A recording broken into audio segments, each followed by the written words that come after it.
Hello, everyone, and welcome to another episode of Stop Doing That, a podcast about things and people that have really got to cut it out. My name is John. um, pronouns or any of them really. I don't really give a fuck.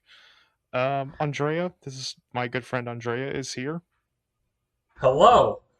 I have a large cup full of Gatorade because And apparently free will is a good idea. in, Pronouns she and her. indeed.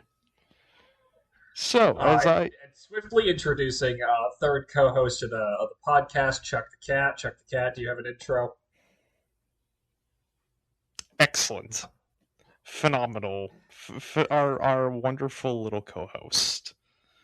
So, He's here to kill me. indeed, he is. Andrea, you and Can't I. have the ranch dressing.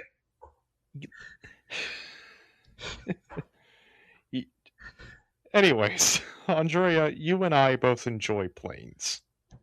Yeah, yes, we do. We do. I enjoy being on the physical plane. Indeed, I do as well, but I also, it's pretty good being on the physical plane, but I also enjoy looking at the planes up in the sky. Whenever I hear something loud up in the sky, the first thing I do is I pull out my phone and open up the Flight Radar 24 app to see what it is.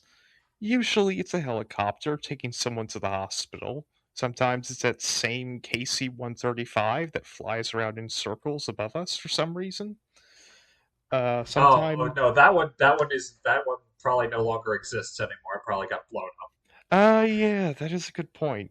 Um, Sometimes it's an Osprey or a Black Hawk helicopter, or sometimes it's a group of fighter jets that don't show up on radar because the military is no fun. I don't care if it gets shot down. I think fighter jets are cool, and I would like to see what you're flying above my house and causing all that racket. If you're going to I, commit I war. am I am, however, attempting to parse whether or not you called the Osprey a helicopter. No, no, no, no. I know it's kind of both, isn't You, it? you It's better both not fucking plane do and that. helicopter. That's the one with the engines that can Yes, shift it is a directions. VTOL. It is a tilt rotor. Yeah, indeed. Um, the point It is, it like the modern crossover can't make up its fucking mind and is thus for terrible. indeed, it is the first non-binary aircraft. Anyways, if you're going to cause all that racket with your fighter jets and you're going to commit war crimes with them, at the very least, you could let me see what they are while they're back at home. But anyways, my interest in planes largely stems from my childhood, watching Seconds from Disaster and Air Crash Investigation, which covers various plane crashes from history. Can you see what inspired? Yeah, Can you see what yeah. We inspired? had normal childhoods. Yeah, indeed we did. Can you see what inspired the What Happened Here series, of which I am the author of? No, I couldn't possibly tell you what caused that. Yeah, I don't know either. But this also caused for me a mild fear of flying, ironically, which persists to this day. Because of all the ways there is to die, a commercial plane crash is one of the worst I can imagine. That's what makes me antsy whenever I do get on a plane. I know that Oh, driving I know that driving is much more dangerous than flying, but dying in a car crash is probably far less horrifying and drawn out than dying in a plane crash, mainly because it happens suddenly and there's no period of falling out of the sky. You know, I will say if you're measuring these things, give us 3 more years until the well, there's your problem episode has aged long enough, and you'll get Stop Doing That by for Dolphin. yeah. I mean, although at the very least that was instantaneous, I guess. Those, but anyways, thankfully through prototyping, testing. Listener, I encourage you to look up pictures of the Byford Dolphin incident. It's Yes, safe and indeed. very much for your health. And yes, it absolutely is. It will do great things for your mind to see those poor people after they experienced that. But anyways, thankfully through prototyping, testing, and cleaning up mountains of wreckage, both metal and flesh, planes today are generally safe. But this is a story of a plane that wasn't, or at least it appeared to be. Because if you listened to the news, you knew for a fact that if you were going to die in a plane crash in the 1970s and 80s, it would probably be on a DC-10. Ah, yes. I did my research before this, and I was like, oh, is this what we're talking about? But I wasn't going to take any guesses. Yeah, you guessed the L-1011, and which is very similar aircraft, but this is about its horrible twin sister, I guess you could say. So the Boeing 747, rightly regarded as one of the most iconic aircraft in history, took over the aviation industry in the late 20th century. Just as Concorde's supersonic flights looked to be the future, Boeing came in and said, "Speed? Who needs that? Why not just make a plane that is big and comfy as fuck?" The 747 was not slow by any means. It actually can get fairly close to the speed of sound, but only close. Yet for those wanting to come across the pond, it was the best option. Concorde, elegant as it appeared, was outrageously expensive and not as comfortable as it appeared. Caviar and filet mignon aside. It was cramped, very loud during takeoff and landing, and the rest of the amenities were about the same as any other jets. Um, like, I've actually seen the Concorde before at the Dulles Air and Space Museum. It's a lot smaller than you would think it is. It's like about the size of like a average commuter jet, maybe a little bit bigger. Um, really, the most defining thing I think was just the landing gear was really tall. But anyways, that's a entirely different topic. Either way, it was still much better than the Tupolev 144. Wow, Uh, fuck you. Fuck you. just Everyone is welcome in the Communist Party except you now. yes, that's It the is a party for everyone except you. all because I think that plane was delightful. But let's just be real. You would never want to fly on a Tupolev 144 in a million years. Uh, I mean, I don't know about you. I have a death wish. So, well, even if you don't crash, that thing was even louder and even less comfortable than the Concorde. yeah, so none of my, if I ever incurred hearing loss, it wasn't going to be service related, so I might as well lose it. Your life is your life. It's your decision. Um, like Concorde was like a Lamborghini, while the 747 was like a cruise ship. Huge, spacious, hundreds of seats, and all the luxury items provided you had a bit more money. With the 747 having unseated the queen of the skies, McDonnell Douglas saw that and thought, that's great and all, but what if it was smaller? And that's how you get the DC-10. Airliners wanted a 747 that was a bit smaller, used a bit less fuel, but had all the same space. And the DC-10 fit the bill. It made space for its luxury, mainly by being a wide boy, and was plenty fast enough thanks to its distinctive tri-engine layout. One engine for each wing, and another attached below the rear stabilizer.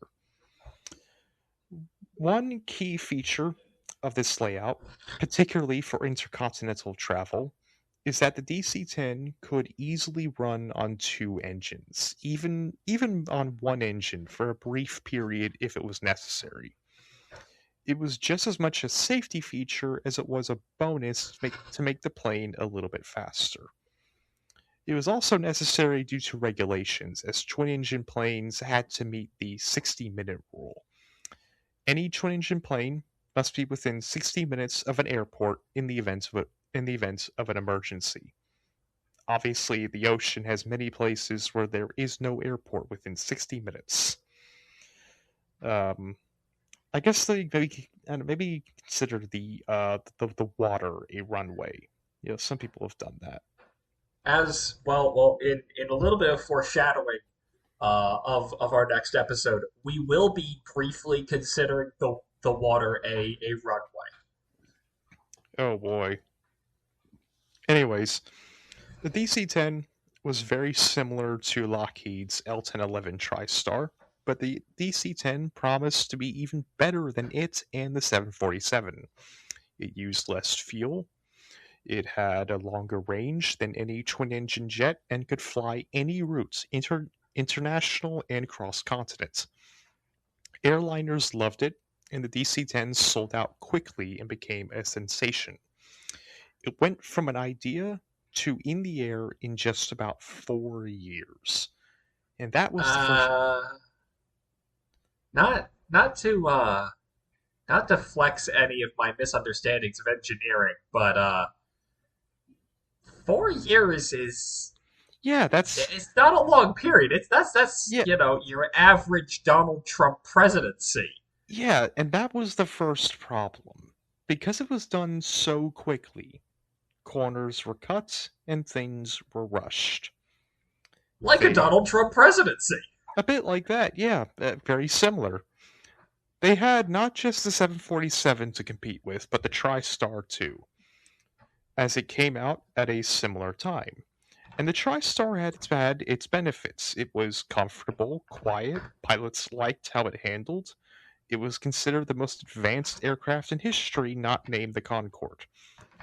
In reality, it ended up killing Lockheed as an airline manufacturer because Lockheed didn't have the money to produce it and it kept killing people. That was a place where Lockheed and McDonnell Douglas had something in common. Because the DC 10 also killed people. Many, many people. Here are just a few examples. So, the first incident we'll be talking about is American Airlines Flight 96. Part of what the DC 10 prided itself on was having an expansive cargo hold, kept sealed by a door on the lower half of the fuselage that swung outward, not inward like on a normal airliner. And while most aircraft kept the cargo door shut with cabin pressure, the DC-10 used a mechanical locking design. In theory, having the door swing outward would save a bit of space, and it did do that. But this bonus feature also proved to be a problem, as the mechanical system McDonnell Douglas set up was not quite ready to withstand the punishments an aircraft takes in flight. An engineer for the company, Dan Applegate, wrote in 1971 to his superiors that he had concerns. Quote, "The cargo door locking mechanism is dangerously unreliable. If the door became unlocked, it would blow right off and thus blow a massive hole in the aircraft, which could possibly tear it apart like tinfoil, or at the very least, sever critical controls for the aircraft." Applegate, of course, was ignored. That always leads to good things, doesn't it? It's when you ignore the very real concerns of your engineers. Yeah, yes. Listeners, stick with us as we will do more episodes on a number of aviation topics, Oh and yeah, oh, there are so many of them yeah, that in which one person will announce their concerns, and to their concerns they will be told, "Stop doing that." indeed, yes. Um, and with the L-1011 still around and picking up orders, McDonnell Douglas were not going to ground the planes for what would effectively be a total overhaul in its design. This issue boils over when American Airlines Flight 96 departed from Detroit en route to Buffalo's Niagara Airport with 67 people on board. At 11,000 feet, the cargo bay door peeled away like a sardine can lid, partially collapsing the floor of the cabin and knocking out several flight controls. Exactly what Applegate predicted. Captain Bryce McCormick heroically turned the plane around and landed it in Detroit. Thanks to his skill, nobody was killed. So, what did McDonnell Douglas do about this, especially when it was determined that it was caused by the locking mechanism failing? Not much. They installed a window next to the door for the ground crews to look through to ensure the door is properly sealed. These planes flew for years with a known problem that could easily kill hundreds of people, and the solution was to look through a little window. This, of course, didn't fix anything. As and this was especially proven on March 3rd, 1974, when Turkish Airlines Flight 981 took off from Paris with 346 people on board. It started from Istanbul, stopping in Paris for fuel, and this flight would take it to its final destination, London Heathrow Airport. The flight would only take about 90 minutes, but obviously the cargo door must be sealed. The French ground crews struggled with its complexity, finding that it appeared to be closed while the locking pins looked slightly off. They decided it would be fine and set the plane on its way. 13 minutes after takeoff, at 23,000 feet, the worst happened. The door exploded, and this time the plane's controls were totally disconnected when the fuselage crumpled inward. The crew could do absolutely nothing about it. The plane listlessly guided itself into the Ermenonville forest in France and nosedived into the forest floor. No one survived. At the time, it was the single deadliest crash in aviation history. At this point, the DC-10's cargo door issue became a scandal. Passengers refused to board the plane worldwide, and the media declared it a death trap. Around 30% of the people who booked flights, like anywhere, just any kind of flight, specifically requested travel agents to not put them on a DC-10. Airports tried only referring to the plane by its flight number to not cause a panic. McDonnell Douglas's stock prices fell through the floor as Applegate's memo became public knowledge, leading to airlines canceling their DC-10 orders.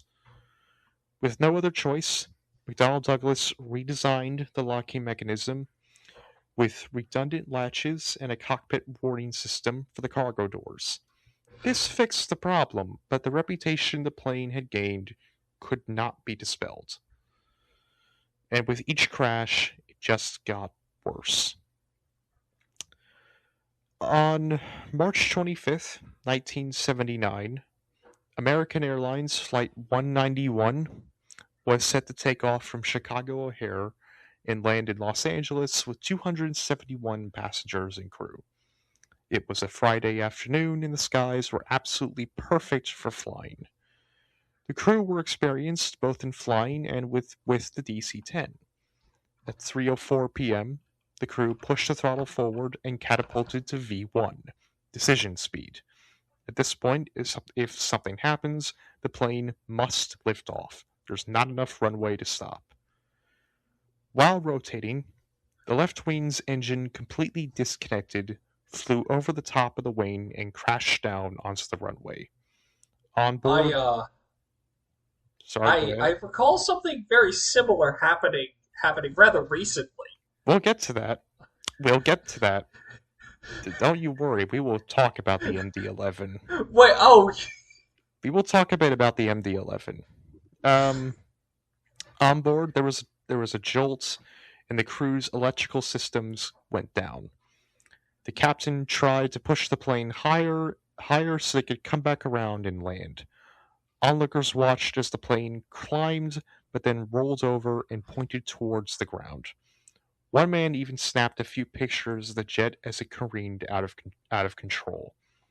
Hydraulic lines were severed, which caused the slats on the damaged wing to disengage, causing the plane to roll over.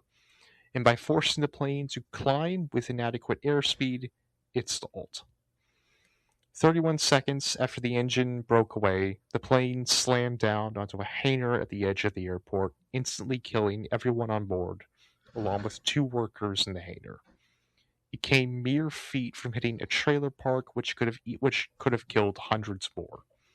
To date, it is the deadliest accident in American aviation history.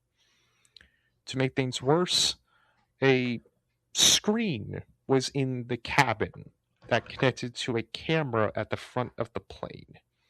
This was used so the passengers could watch the takeoff, but on this day, it was used to show them the ground approaching as the plane fell to its destruction.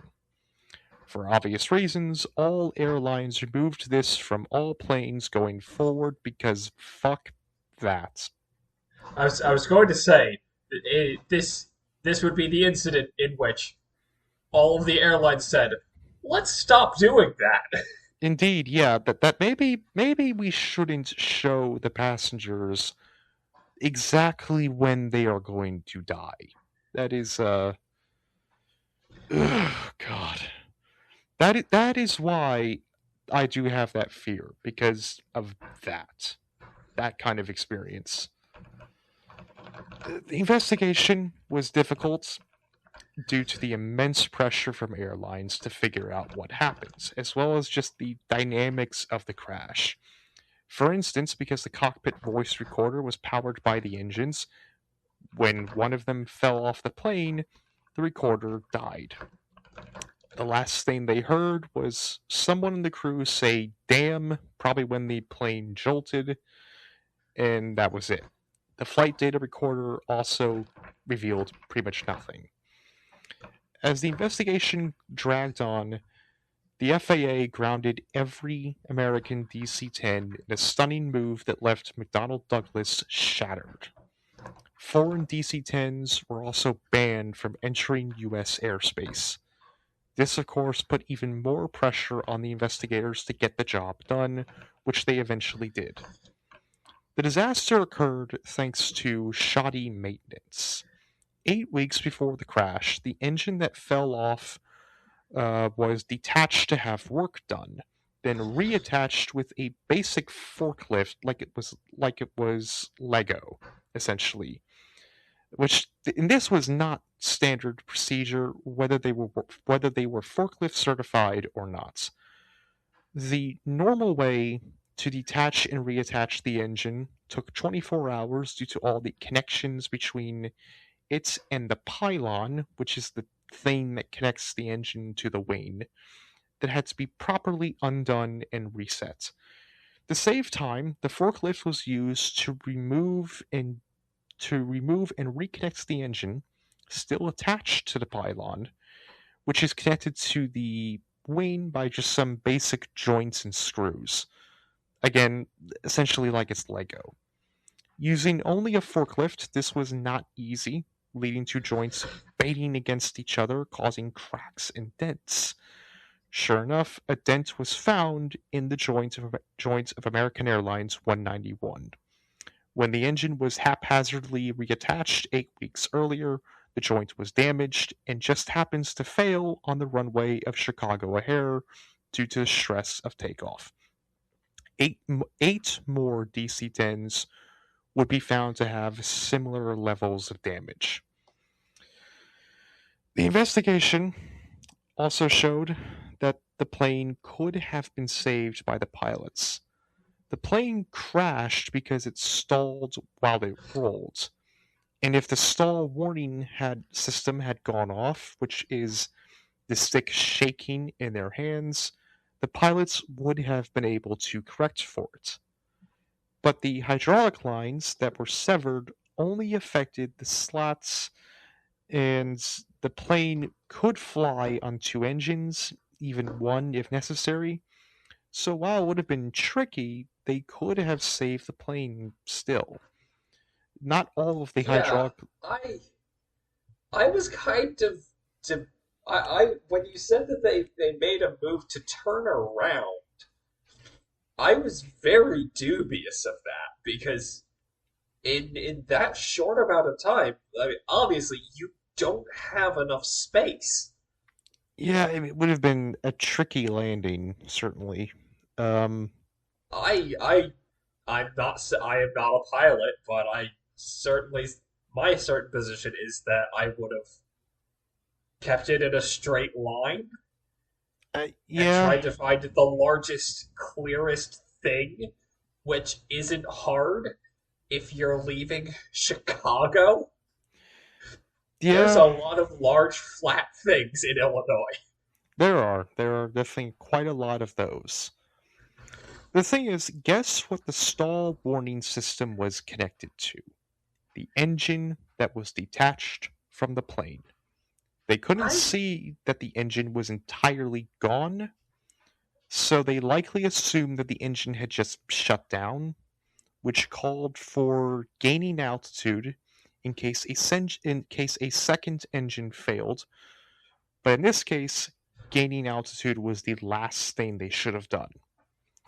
31 seconds was not nearly enough time for anyone, even experienced pilots, to understand what was happening. This issue was corrected going forward by having the warning systems run on multiple engines and not just one. I yeah, I mean I would have at the least taped like a 9-volt battery into the system. Yeah, that Anything to provide backup power instead of having it connected to just one engine. yeah, because exactly, like, if something happens to that engine, what the fuck are you gonna do? And this proved exactly what you're gonna do, which is you're gonna die horribly. Um, so most of this wasn't explicitly the fault of McDonnell Douglas, as it wasn't entirely a design issue that brought the plane down. Most airlines did the whole forklift based attachment and reattachment of the engines with most planes, so that possibly could have happened with any other plane and with any other airline. But as we know today in our post truth society, baseline perceptions are the only thing that matters. People saw that hundreds of people died on a DC-10, therefore they avoided DC-10s like it was a Boeing 737 MAX 8. And airlines avoided anything related to McDonnell Douglas in the same way. If their flagship plane was a poorly designed mess that could kill people at any time, why would any of their other planes be better? The DC-10, the plane of the future, was on course to be the killer of McDonnell Douglas. And when Western Airlines Flight 2605 went down in Mexico City 5 months later, it only got worse. This DC-10 crashed only due to pilot's error when they landed on the wrong runway. It was nothing to do with the plane itself, but again, uh, perception is all that matters. Side note, if you're fucked up like me and you listen to cockpit voice recorders from plane crashes, don't listen to Western Airlines 2605. It is one of the worst things you will ever hear in your entire life. Uh, I wasn't planning on doing it, and yeah, don't do it. It is, oof, God. I think I'll do it while looking at pictures of the Byford Dolphin incident. I feel like of all the things to look at while listening to what is on that tape, that is about the last thing. Why not maybe just look at Chuck? Just look at Chuck. Um, No, or oh, okay. Or you could. think about what is coming up next in the conversation corner. Oh boy. Oh boy. Do we have I will get the political news out of the way. Bright and early. Um Victory in Hungary. The Hungarian people are no more. They are all uh they are all ceased to be. Yes, they're all gone. I'm joking. I'm joking. In fact, the only unimportant Hungarian is now gone. Viktor Orban has been voted out of power in a striking move by the Hungarian people. I wish Peter Magyar and his party all the best luck in evicting him out of every hole and crevice that he has managed to get himself into, because we both know that he is not going to go down without a fight. Yeah. Um, we will continue to see how this goes. Um, there's one other bit of politics news that I do need to get out of the way. Um, so John. don't know. Did you see the newspaper stories about the warehouse fire? Yeah, I saw not the newspaper stories, but I know about it. I know basically what Yes. happens. A 1.2 million square foot warehouse used by the consumer goods company Kimberly Clark Corp. Was set on fire by a man. I'm sorry, sir. Shamel Abdul Karim. I think that's pretty close to it. Um, it's he has stated that he started the fire.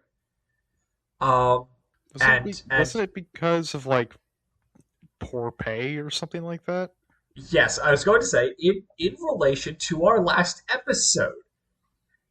Um, Really? uh, his true statement to this was all you had to do was pay us enough to live. Um, Yeah. last time we were speaking about people taking direct action against capitalism. Obviously, you This is a know, bit. This is a little yeah, extreme. I mean, there were other people that yeah, worked at burning that, an entire 1.2 million dollar or 1.2 million square foot warehouse to the ground is a bit much. and also putting all of your coworkers out of a job. Yeah, Yeah, I don't know about this one. Um. yeah. Anyways, this is also related to a previous episode of mine. The UFL is now a few weeks into their new season, and Oh, how well's that going for them? believe it or not, it's actually not going bad. They're getting okay ratings and attendance. It's not on the level of the NFL, obviously, but they're doing rather decently so far. And in fact, Well, I'll be. it was announced this week that they will be getting two new teams over the next two in 2028. One of them is going to be in Oklahoma City. The other one is not announced. Oklahoma City, I think, is actually a really good place for a team. That's not really a they don't really have a lot of professional sports there. They have an NBA team, but that's about it. So good on them. We'll see if the UFL continues to improve. The other little thing also wanted to talk about. Uh, so Ferrari have made last year they released the F80, which is their new holy. How do you describe it? Their new Halo car. Their new, like the Ferrari Enzo, the Ferrari F40, the F50, the LaFerrari, or the Ferrari, as James May calls it. So the F80 came out. It was rather controversial because some people didn't like how it looked. I think it looks good, but whatever. That's not really what I'm. That's not really the point of what I'm talking about. Because the reason why I wasn't big on it and why a lot of other people weren't was because the car was It's very, very quiet. There's a bunch of um, devices in the exhaust to measure emissions or whatever. So because of that, it makes virtually no noise, even though it's a hybrid. It's not fully electric. Well, Ferrari have announced that they're going to be putting a quote extreme exhaust, which will allow it to for only racetracks, which will allow it to be as loud as a Ferrari should be. I do think this is rather interesting. I think it's a good move from Ferrari to do this because it's kind of just another example of obviously a lot of car companies have been moving more and more towards electrification and things like that. Obviously for good reason, but it does there's these attempts to try to appeal to car enthusiasts. And it seems as though a lot of car manufacturers are kind of realizing that car enthusiasts just do not want any of this stuff. Um, Well, no, no. I mean, the average car enthusiast looks an awful lot like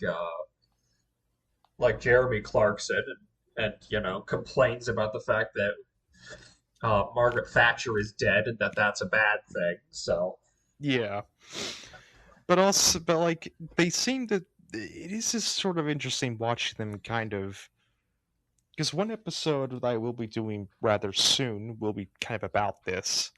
Just how they've been trying to push electric sports cars or just trying to make cars just go faster and it can go from 0 to 60 in 2/10 of a second and think that that'll get people to buy it and they're no, that's. I mean, the pursuit of ever increasing speed is, and I this is going to strike a nerve with you. I'm sorry, but that is how you Paul Walker yourself. yeah. I mean, but I mean it also you have to actually be decent at driving. Like Paul Walker, Yes, the case there with Paul Walker was that he wasn't driving. well, yeah, whoever was driving did not do the best job at controlling their automobile. But it's like car manufacturers are kind of realizing, oh, the thing that these people want is just the noise of the car. They don't care how fast. It's not about how fast it is. It can go from 0 to 60 in a tenth of a second, and nobody would care if it's silence because if it doesn't make a nice noise, that's just people just the car enthusiasts just will not care. I Period. mean, if they want the noise, then I'll pay me $10. I'll come round your house and I'll just blast in your ear with a vuvuzela, and you'll be fine. That what are your rates?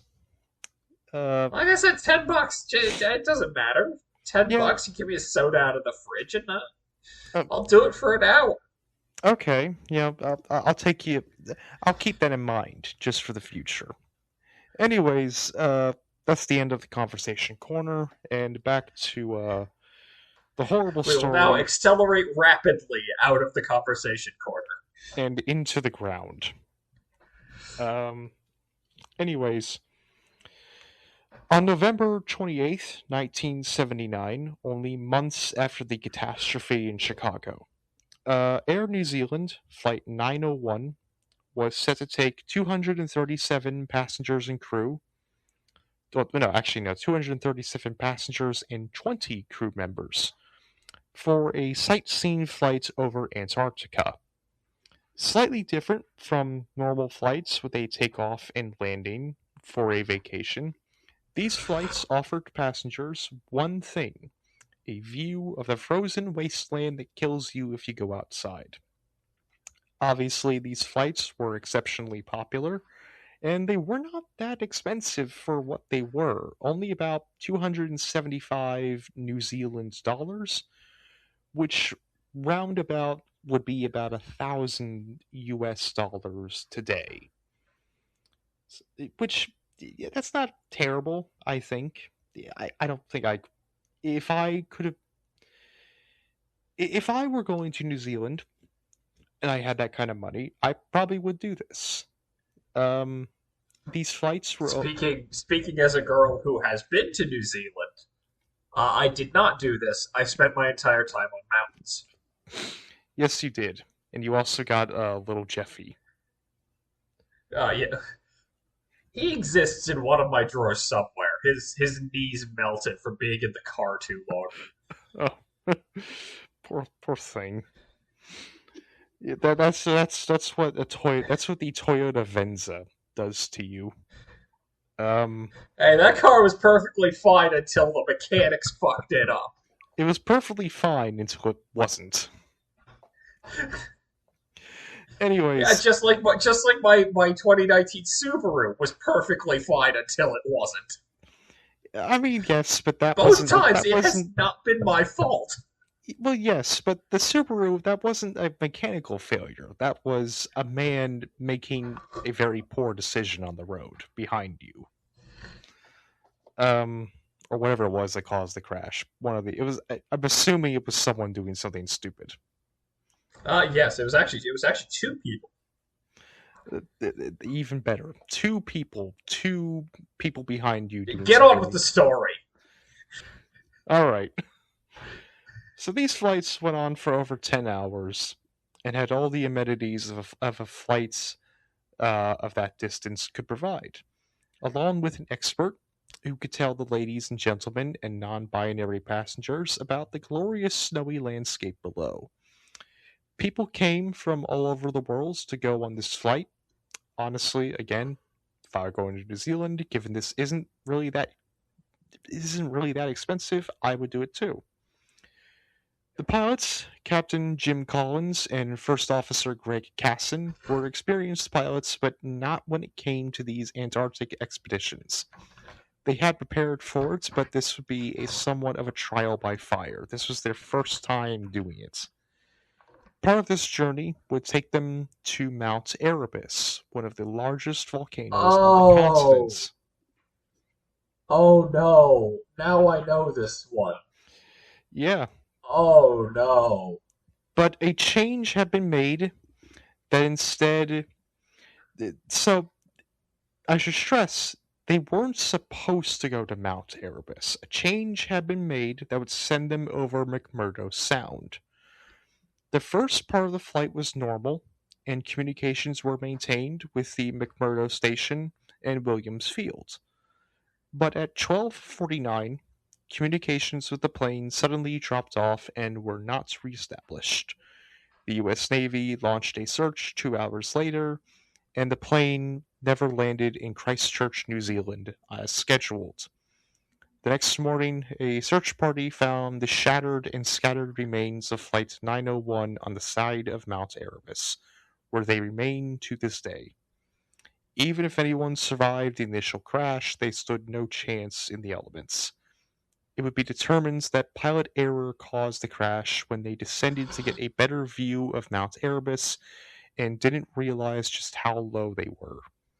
Low passes of the mountain like this were normal for these flights, which led to a secondary investigation that blames an error in the computerized flight planner that put the plane on a path to Mount Erebus as it used to, rather than McMurdo Sound as it should have been. The pilots also likely suffered from whiteouts. They could not distinguish the sky from the ground because of the snow. The mountain was invisible until it killed them. The second investigation also found that Air New Zealand knew all of this and covered it up. They did not apologize for 30 years, and at first only apologized for the cover up and not the accidents. That took another 10 years to finally happen. Again, this crash was not caused by anything about the DC 10. This could have easily happened with a Boeing 747, but the view the public took was that this was another DC 10, that it killed hundreds of people, and therefore it was a dangerous plane. And now we're going to get to the last of the plane crashes that we're going to cover. This is probably it might be the most famous of them all.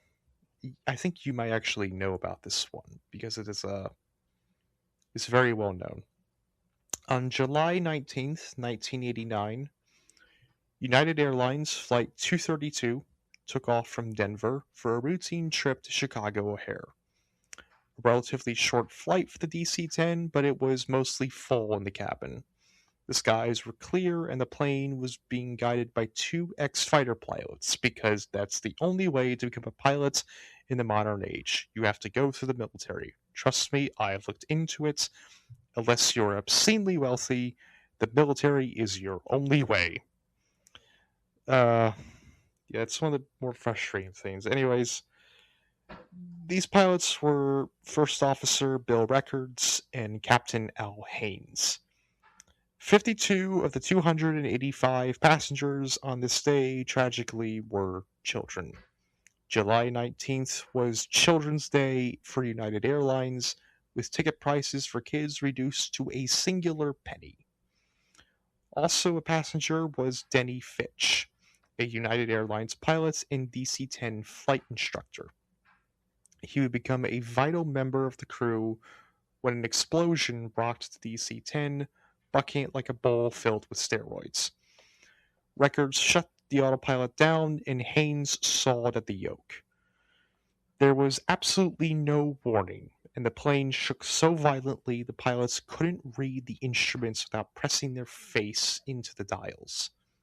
They deduced quickly that the tail engine had been lost. No problem, the plane can fly on two engines, assuming there isn't more damage. Shutting down the failing engine stopped the shaking, but Fitch saw the right wing dropping. An engine failure wouldn't do that, but a loss of hydraulic fluid would. And the pilots could barely control the aircraft, even as it was rolling onto its back. The flaps, the rudders, all of them were gone. The controls were useless because when the flight engineer looked at the telemetry, he saw that all of the hydraulic fluid was gone. The pilots consulted the manual, and it had nothing in there for a total loss of hydraulic fluid.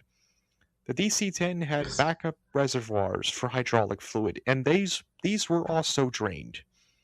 This simply wasn't something the designers thought could happen. yes, because of course no one ever expects all of your hydraulic fluid to be stolen. Yeah, no one expects that sort of thing. Who would? So Records and Haynes made do with what they had: the engines on the wings. By gently manipulating their power levels, they managed to stop the plane from rolling. Then the nose dipped. With no elevators available, the pilots couldn't correct it in the normal way. Again, they used the engines to pull up the nose by raising the power, as power creates lift. The plane had to land immediately. There was no chance of them getting to O'Hare.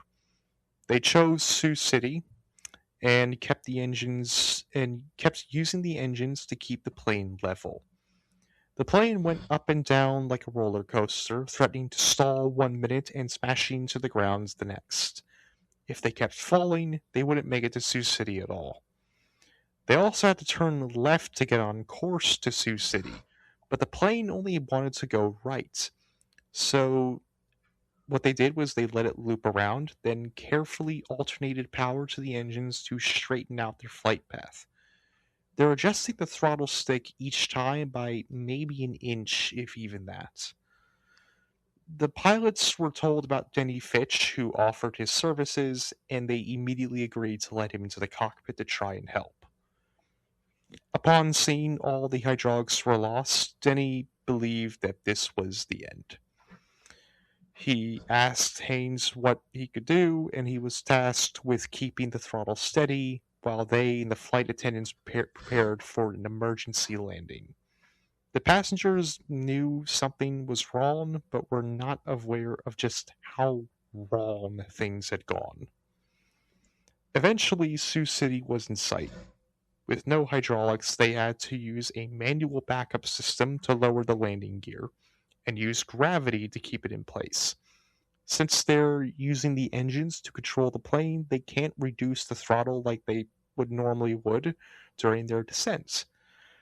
They will be hitting the runway, possibly without landing gear, at a much higher speed than usual. Fitch described feeling like he was one with the aircraft, having an intense feel for what it was doing and being able to act on the plane before it could get itself into more trouble. Haynes and Records properly introduced themselves to Fitch at this point, and Fitch said that they get a beer when all of this was over. At the airports, the edge of the runway flooded with fire trucks and EMTs so they could respond immediately when the plane arrived. Haynes told the passengers what the situation was, that they had limited control of the plane, and they're going to come in for a crash landing in Sioux City. They had to be ready for anything, including the worst. Haynes was honest with everyone, lying that everything would be fine would only make things worse. They lowered the landing gear manually, and fortunately, gravity was enough to keep it lowered. The gear created drag to slow the plane down a bit, but they're still going 70 knots over what would be a safe landing. Within miles of the runway, the plane had to loop around again to get in line with the runway. But to keep the nose up, Fitch had to increase the throttle, making the landing even more dangerous. With no hydraulics, the brakes would also be weakened. UA 232 was cleared for any runway, and passengers were told to take the brace position. At this point, cameras were filming UA 232 as it came in for its landing, a rare case of a commercial plane crash being caught on camera. The crew wrestled with the wounded plane once more as the tarmac got closer. 100 feet from the runway, the plane dips again and turned, forcing Fitch to increase power. This final dip proved catastrophic. The plane belly flopped into the ground just before the runway, causing the aircraft to flip and split apart. The cockpit tumbled into a cornfield, and the fuselage twirled side over side, end over end down the runway. 111 passengers and crew died, including 11 children. Obviously, 111 too many, but it could have been much worse. All of the pilots survived, of course, with serious injuries. While they saved 195 lives, the reality that 111 people died behind them made that not at all comforting. While no tragedy should be glorified, their ability to save anyone on that plane and get it as close as they did to a safe landing is considered probably the most skillful piece of piloting in aviation history. Apparently, many pilots have tried recreating the scenario uh, on simulators, and basically none of them got close to succeeding. For this, all four men received the Polaris Award from the first President Bush, the highest honor a civilian pilot can earn. They were all back in the air within 2 years, and while they didn't see themselves as heroes, the surviving passengers naturally did. I read in the comments of the air crash investigation documentary from a guy who claims to know Denny Fitch, who has since passed away, that over 100 UA 232 survivors came to his funeral. Uh, That's impressive. yeah. I mean, again, they didn't see themselves as heroes because a lot of people still died on the plane. It was still an enormous tragedy, enormous loss of life, but it could have been a lot more than 111. Um, It could have been. it would be determined that this particular DC-10 was missing its fan disc in the wreckage, which brings air into the core of the engine. A failure of this part was almost unheard of, and was also the thing that severed the lines for the hydraulic fluid. As for the backup hydraulic systems, which should have been kept active by the two remaining engines, it turned out that all three lines ran through a part of the aileron just beneath the rear engine. So when the fan disc blew up, the shrapnel slashed through all three lines and emptied them. After an extensive search of Iowa's farmlands, the fan disc was found in a cornfield 60 miles from the airport, split into two pieces. Analysis showed intense fatigue on the disc, which were caused by nitrogen and oxygen that had been mixed in with the titanium making up the disc. Those should not have been there, as they made the disc more fragile. This disc, which was 17 years old, gradually wore down after a mistake made in manufacturing, manifesting in a final failure on UA 232. The cracks in the disc were found to be in a place that would have been difficult to spot during routine inspections, so those inspections were made more thorough. Titanium used in aircraft manufacturing was also mandated to be melted 3 times in a vacuum to deal with any imperfections.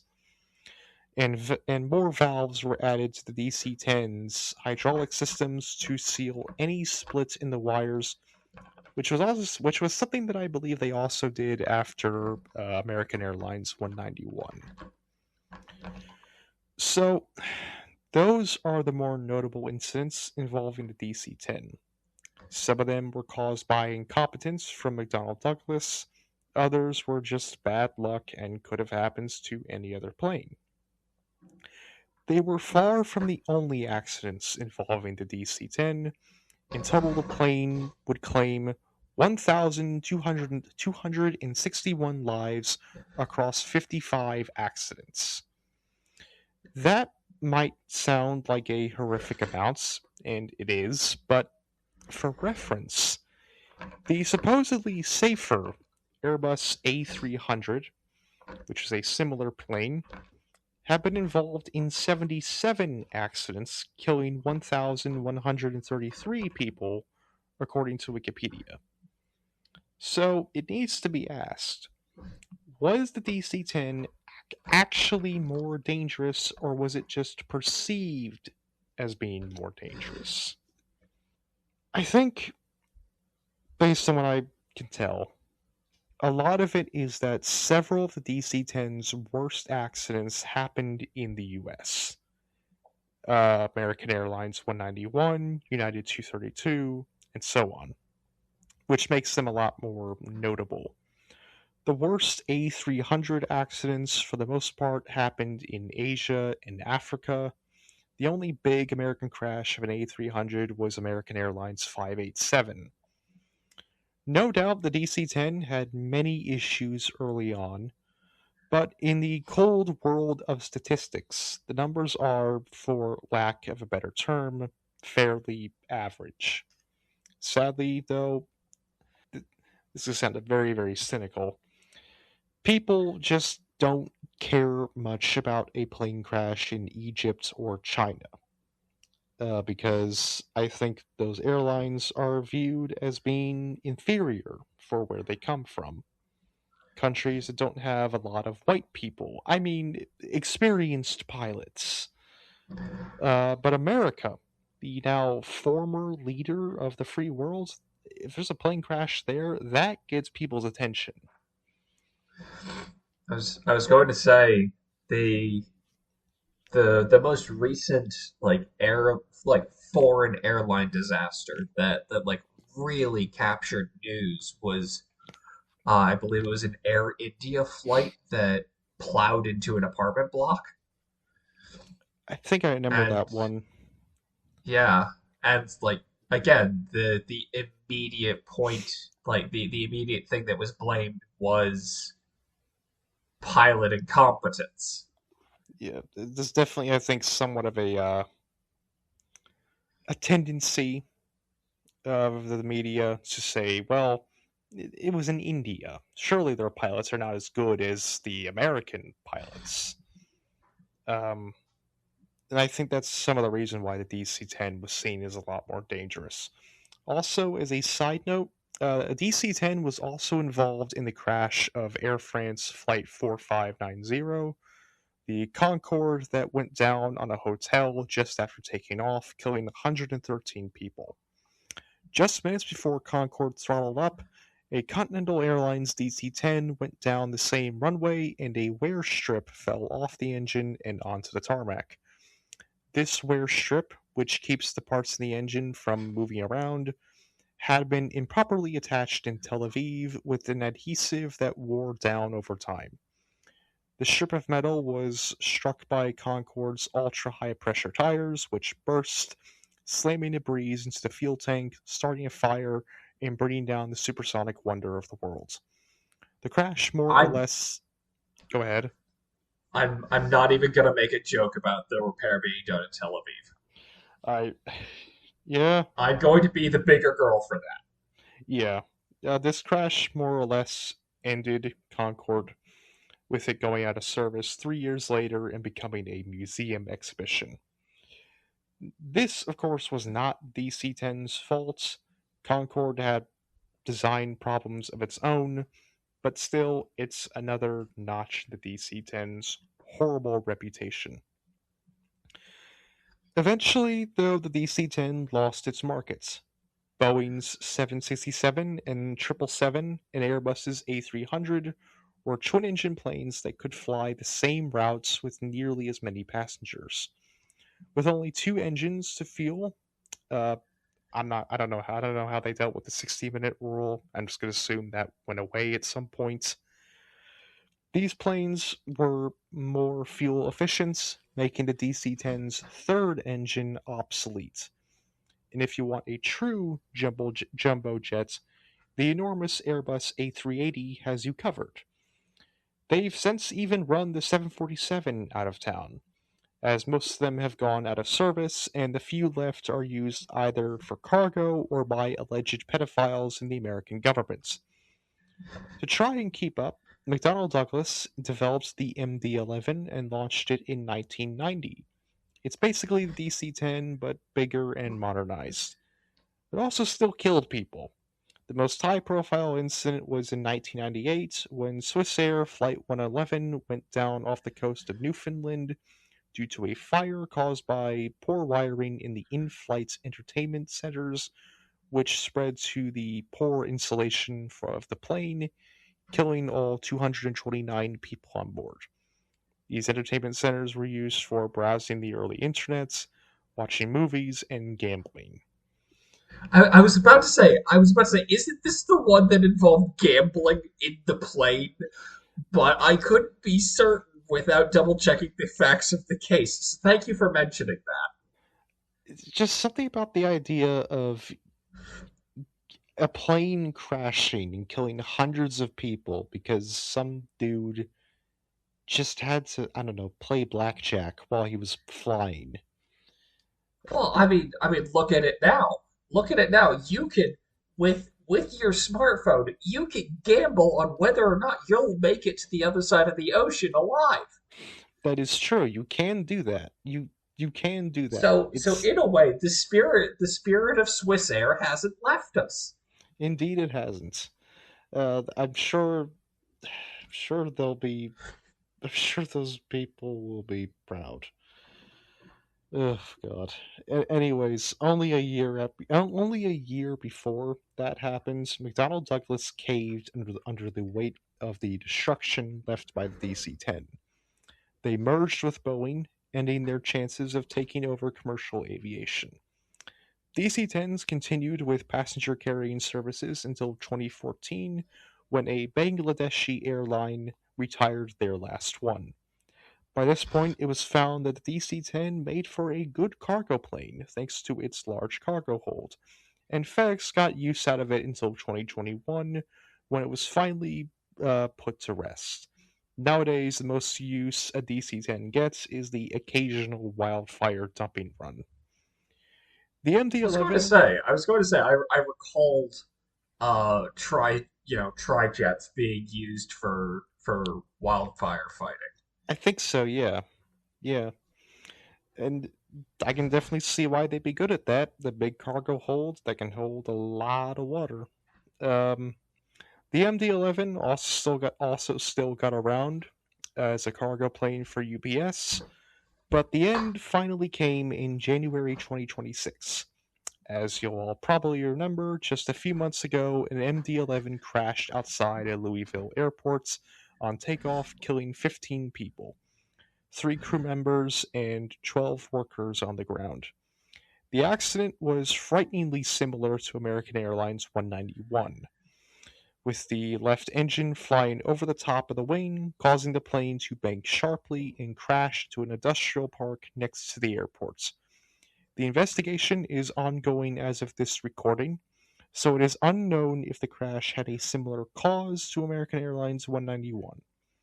Nevertheless, I was going to say, if the result of this, ends with someone's, forklift operator's license being taken away, we're gonna throw hands.